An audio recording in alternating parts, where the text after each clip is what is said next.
Hello everyone, आज हम लोग ज्योग्राफी स्टार्ट कर रहे हैं। ठीक है, ये मेरे खुद के बनाए हुए नोट्स हैं, तो अगर आपको चाहिए तो फिर आप मुझे कमेंट कर सकते हैं। मैं अगली वीडियो की लिंक में डाल दूँगी, डिस्क्रिप्शन में डाल दूँगी। ठीक है, आज हम लोग स्टार्ट करेंगे एस्ट्रोनॉमी। हमें पता है ज्योग्राफी बहुत वास्ट है। ठीक है, आज हम लोग एस्ट्रोनॉमी स्टार्ट करेंगे। आज हम ज़्यादा नहीं पढ़ेंगे, हम बेसिक्स देखेंगे। ठीक है, होता क्या है एस्ट्रोनॉमी वगैरह ये सब। तो चलो स्टार्ट करते हैं। एस्ट्रोनॉमी क्या होता है? Astronomy is the scientific study of everything beyond earth's atmosphere. ठीक है, तो एस्ट्रोनॉमी क्या होगा? एस्ट्रोनॉमी हमारे अर्थ के एटमॉस्फेयर के बियॉन्ड जो भी है वो उसकी स्टडी करने को हम एस्ट्रोनॉमी कहेंगे। जैसे कि प्लैनेट्स, स्टार्स, गैलेक्सीज या कोई भी और सेलेस्टियल ऑब्जेक्ट्स जैसे कि मीटियोर्स हो गए, मीटेरॉइड्स हो गए। ठीक है, तो इन सब की स्टडी करने को हम एस्ट्रोनॉमी कहेंगे। ठीक है, और फिर आते हैं कॉस्मोलॉजी।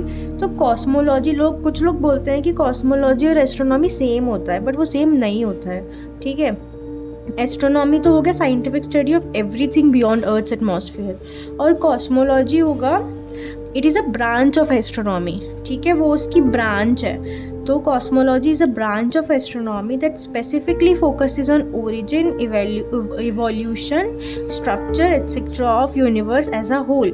मतलब कि यहाँ पर तो हम प्लैनेट, स्टार्स, गैलेक्सीज इन सब के बारे में पढ़ेंगे, लेकिन कॉस्मोलॉजी का मतलब हो गया यूनिवर्स क्रिएट कैसे हुआ था, उसका इवोल्यूशन कैसे हुआ था, उसका ओरिजिन क्या है। स्पेसिफिकली अगर हम इस बारे में बात करते हैं तो वो हमारा कॉस्मोलॉजी होता है। ठीक है, अब हम देखते हैं यूनिवर्स क्या होता है। देखो ये तो पूरा बेसिक है, हम बेसिक देख रहे हैं अभी, फिर अगली क्लास से हम और आगे आगे जाके कैचअप करते जाएंगे। बहुत बढ़िया ज्योग्राफी। ठीक है, तो यूनिवर्स क्या होता है?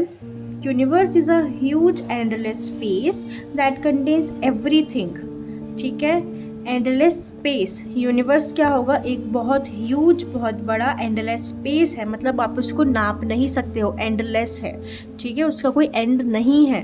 तो स्पेस है जिसके अंदर सब कुछ है, गैलेक्सीज हो गई, स्टार्स हो गए, या कोई भी और kind of matter and energy हुआ, ये सब कुछ आएगा हमारे किसके अंदर? यूनिवर्स के अंदर। ठीक है, universe is around 13.8 billion years old. ठीक है, हमारा जो यूनिवर्स है ना वो around 13.8 billion years ago old है। मतलब कि जब यूनिवर्स का क्रिएशन हुआ तो वो 13.8 बिलियन ईयर्स अगो क्रिएशन हुआ था।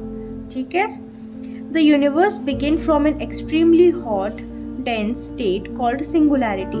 मतलब क्या होगा? देखो पहले ना ये माना जाता था कि जो यूनिवर्स है ना, जैसे अभी इतना बड़ा है, वास्ट है, तो एक यूनिवर्स हमारा एक ऐसा एक स्मॉल डॉट था, पॉइंट था। हम इस पॉइंट को सिंगुलैरिटी कहते थे। ठीक है, तो ये जो पॉइंट था ना, ये वाले पॉइंट मतलब सिंगुलैरिटी के अंदर जो अभी हमारा यूनिवर्स है वो एक्सट्रीम उसमें था, इनफाइनाइट टेम्परेचर था और इनफाइनाइट डेंसिटी थी। ठीक है, तो इसीलिए यहाँ पे बोला है the universe begin from an extremely hot dense state called a singularity. ठीक है, सिंगुलैरिटी क्या होगा? सिंगुलैरिटी होगा an infinitely hot and dense point, जो मैंने अभी बताया। ठीक है, ये हो गया। अब हम देखते हैं big bang theory.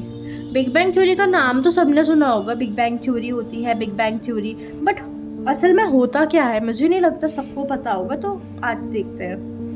Big bang theory, around 13.8 billion years ago a big bang occurred. जब ये मैंने बोला ना 13.8 बिलियन ईयर्स अगो हमारा यूनिवर्स है, इतना पुराना है, तो एक बिग बैंग हुआ था जिसकी वजह से हमारा यूनिवर्स क्रिएट हुआ है। ठीक है, कोई एक्सप्लोजन नहीं था, वो कोई एक्सप्लोजन नहीं था स्पेस में। क्या होता है, स्पेस का ही एक साथ एक्सपेंशन होने लग गया। मतलब एक बिग बैंग हुआ और उसके बाद ऐसा नहीं है ना कि बैंग होके सब इधर उधर होने लगा। ऐसा था कि एक पॉइंट है वो धीरे धीरे धीरे धीरे एक्सपेंड होने लगा। ठीक है, तो ये हो गया अपना।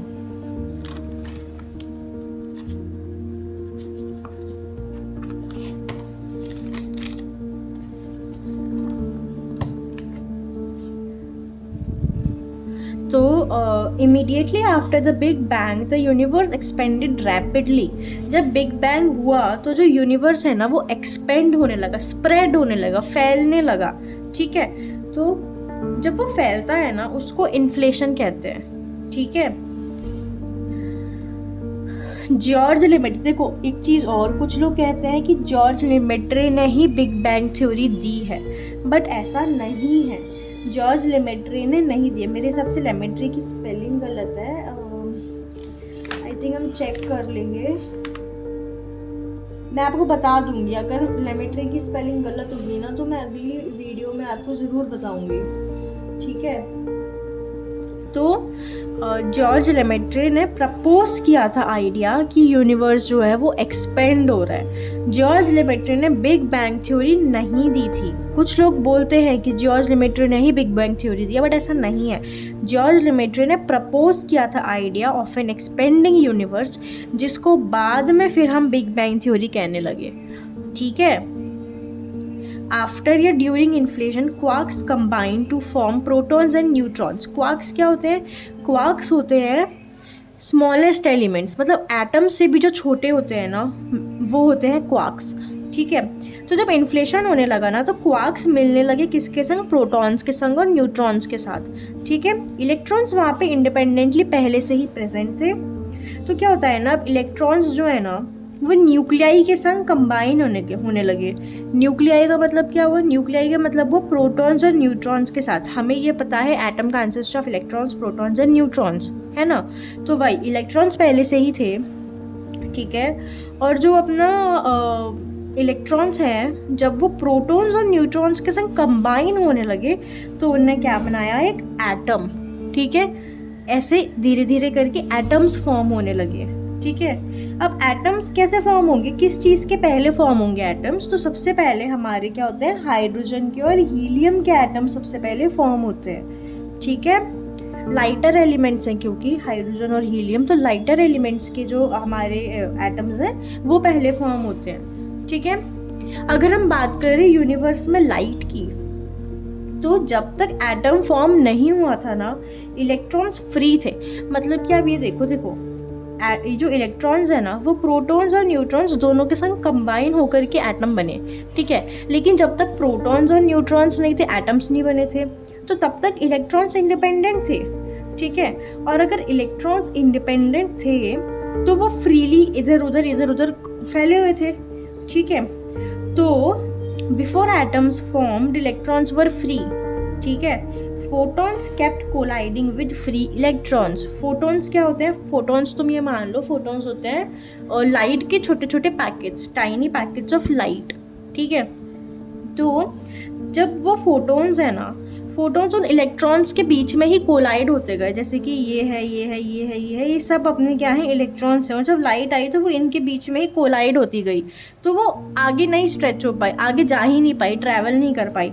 इस वजह से जब तक एटम नहीं बना हुआ था तब तक हमारी जो लाइट है वो भी अच्छी तरीके से ट्रैवल नहीं कर पा रही थी, ठीक है। लेकिन after atom formed light travelled freely through out the universe. जब एटम फॉर्म हो गया तो लाइट जो है फिर वो यूनिवर्स में फ्रीली ट्रैवल होने लगी। क्यों? क्योंकि पहले स्कैटर्ड हमारे थे इलेक्ट्रॉन्स, जिससे फोटॉन्स कोलाइड होते थे, ठीक है। लेकिन जब इलेक्ट्रॉन्स फ्री इतने नहीं रहे, वो एटम्स बन गए ना कंबाइन हो के, तो इस वजह से जो लाइट है वो फ्रीली हमारी ट्रैवल करने लगी, ठीक है। और एक और चीज़ है हमारा नेब्यूला, ठीक है। नेब्यूला क्या होता है? हमने बोला अभी पहले कि जो एटम्स फॉर्म हुए थे ना, तो एटम्स लाइटर एलिमेंट्स के पहले फॉर्म हुए थे, हाइड्रोजन के और हीलियम के, ठीक है। तो जो एटम्स थे ना वो डस्ट पार्टिकल्स के संग कंबाइन होने लगे, ठीक है। हाइड्रोजन है, हीलियम है, इनके एटम्स हैं, और साथ में डस्ट पार्टिकल है, ये कंबाइन होने लगे, पास में आने लगे, ठीक है। क्योंकि ग्रेविटी, एक तो ग्रेविटी और जो यूनिवर्स है, एक बिग बैंग हुआ था तो बहुत ज़्यादा अमाउंट ऑफ हीट भी तो हुई थी ना प्रोड्यूस। अब हीट एक बार अगर प्रोड्यूस हुई है तो वो धीरे धीरे कूल डाउन भी होगी, ठीक है। तो फिर कूल डाउन होने लगा यूनिवर्स, और ग्रेविटी की वजह से ये हमारे हाइड्रोजन का एटम, हीलियम के एटम्स और डस्ट पार्टिकल्स ये सब कंबाइन होने लगे, और ये सब कंबाइन होके क्या बन गए? नेब्यूला। नेब्यूला क्या है? Nebula is a gas cloud, ठीक है। एक गैस क्लाउड है जो बना है हाइड्रोजन, हीलियम और डस्ट पार्टिकल से, ठीक है, इतना समझ में आया? कुछ नहीं है। अभी देखो, सिंगुलैरिटी था, मतलब हमारा यूनिवर्स एक सिंगल पॉइंट था with infinite temperature and infinite density. एक बिग बैंग होता है, फिर इन्फ्लेशन होता है, मतलब वो एक्सपेंड करने लगता है रैपिडली। उसके बाद क्वार्क्स बनते हैं, इलेक्ट्रॉन्स के संग मिलते हैं, देन प्रोटॉन्स, न्यूट्रॉन्स। उसके बाद फिर ये सब मिलके एटम्स बनाते हैं। सबसे पहले हाइड्रोजन और हीलियम के एटम्स बनते हैं। हाइड्रोजन और हीलियम के एटम्स बनने के बाद लाइट जो है वो फ्रीली ट्रैवल भी करने लगती है। और उसके बाद हाइड्रोजन और हीलियम के एटम्स हैं और साथ में डस्ट पार्टिकल्स हैं। ठीक है, ये सब मिलके क्या बना देते हैं? गैस क्लाउड, जो कि होता है अपना नेब्यूला। ठीक है, इतना समझ में आया? अभी हम बेसिक्स ही देख रहे हैं, अगली क्लास में हम धीरे धीरे करके बढ़ेंगे। ठीक है,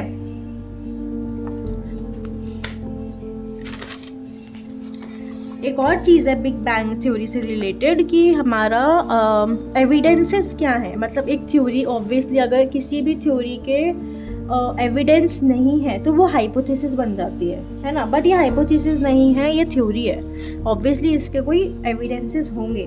तो पहला एक एविडेंस है रेड शिफ्ट। ठीक है, रेड शिफ्ट का मतलब क्या होता है कि देखो, एडविन हबल ने 1924 में ये ऑब्जर्व किया कि एक तो जो हमारी गैलेक्सीज हैं वो एक दूसरे से दूर जा रही हैं। ठीक है, दूसरा ये कि जो बहुत दूर दूर गैलेक्सीज है ना, अगर फार गैलेक्सीज बहुत ज़्यादा फास्ट मतलब ज़्यादा फास्टली इधर उधर मूव कर रही है। ठीक है, तो almost all galaxies are moving away, further galaxies move away faster. ठीक है, इसका मतलब क्या हुआ? यूनिवर्स जो है वो एक्सपेंड कर रहा है, क्योंकि उनने ये ऑब्जर्व किया कि जो गैलेक्सीज हैं वो एक दूसरे से दूर जा रही हैं। अगर वो दूर जा रही है, इसका मतलब यूनिवर्स जो है वो एक्सपेंड हो रहा है। ठीक है, समझ में आया? अब एक चीज़ और तुम सोचो, 1924 में इनने ये पता लगाया कि यूनिवर्स जो है वो एक्सपेंड हो रहा है। ठीक है, अब 13.8 बिलियन ईयर्स अगो हमारा यूनिवर्स जो है बिग बैंग हुआ था उसमें, और यूनिवर्स जो है वो एक्सपेंड होने लगा था। तो यू कैन इमेजिन कि उस टाइम पे कितना क्लोज होगा सब कुछ।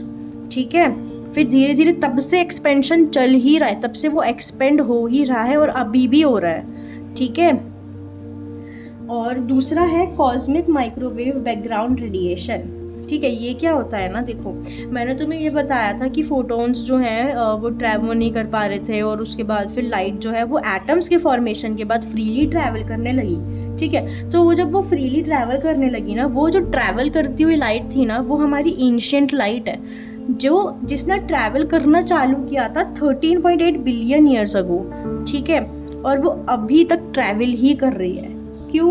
क्योंकि यूनिवर्स तब से एक्सपेंड होता ही जा रहा है ना, उसका कोई एंड नहीं है ना। यही तो बोला था ना, यूनिवर्स क्या है? एक एंडलेस स्पेस है। अब वहाँ पे अगर कोई लाइट जो है वो ट्रैवल कर रही है तो कोई एंड ही नहीं है ना कि कहाँ तक जा रही है, तो वो ट्रैवल करती ही जा रही है। ठीक है, तो as the universe expanded the light stretched become microwave. अब वो जो लाइट थी, वो लाइट जो थी ना, वो स्ट्रेच होती जा रही है, क्योंकि वो ट्रेवल हो रही है, एंड नहीं है, तो वो स्ट्रेच होती जा रही है। स्ट्रेच होने की वजह से वो माइक्रोवेव्स बन रही है। ठीक है, जिसको हम डिटेक्ट करते हैं वो एक फेंट माइक्रोवेव रेडिएशन, हम जो डिटेक्ट कर पाते हैं ना, वो एक फेंट माइक्रोवेव रेडिएशंस हैं यूनिवर्स के अंदर, जिसको हम ये सोचते हैं कि जब बिग बैंग हुआ, जो हीट प्रोड्यूस हुई तो उस टाइम पे लाइट जो है वो उसने ट्रैवल करना स्टार्ट किया होगा, और अब जो हम देख पा रहे हैं वो आफ्टर ग्लो हो सकता है या फिर लेफ्ट ओवर हो सकता है हमारी हीट का, जो उस टाइम पे जनरेट हुई होगी। ठीक है, तो ये हमारा कॉस्मिक माइक्रोवेव बैकग्राउंड रेडिएशन है। ठीक है, जो लाइट स्ट्रेच होती जा रही थी और अब हमें फेंट माइक्रोवेव रेडिएशंस ही दिखते हैं, जो कि हम ये सोचते हैं कि वो एक आफ्टर ग्लो या फिर लेफ्ट ओवर हीट होगी फ्रॉम बिग बैंग, जो कि 13.8 बिलियन ईयर्स अगो हुआ था। ठीक है, तो आज हमने क्या किया? आज हमने सिर्फ ये पढ़ा है कि एस्ट्रोनॉमी क्या होती है, यूनिवर्स कैसे बना, बिग बैंग थ्योरी क्या है और उसकी एविडेंस। ठीक है, अगली क्लास में हम स्टार की फॉर्मेशन पढ़ेंगे, स्टार्स कैसे बने, स्टार्स कौन कौन से टाइप के होते हैं, ये सब। ठीक है, अगर आपको अगली वीडियो देखनी हो तो you can subscribe me. Thank you for watching.